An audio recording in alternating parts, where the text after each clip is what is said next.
Hello everyone, welcome back to Tech Helpline. In our channel, we show you how to use various applications and services throughout the internet. And in today's video, I will show you how to download Exodus Wallet on PC. So make sure to follow through the entire video. Don't forget to subscribe to our channel Tech Helpline and ring the notification bell for more useful uploads. So let's get started.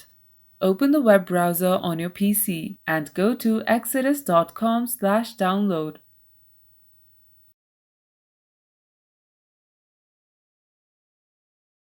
As you can see, Exodus is available on both PC and mobile devices. So tap Download Exodus. And on the pop-up menu, tap the one that matches your OS. Since my PC has Windows, I will tap Download Windows app.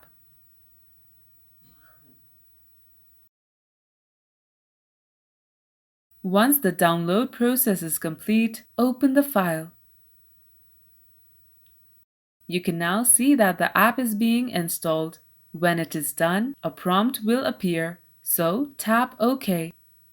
Now open the Exodus app. So that's how you download Exodus Wallet on PC. If the video was helpful, please leave a like and mention your feedback in the comment section below. Thank you for watching, and we will see you in the next one.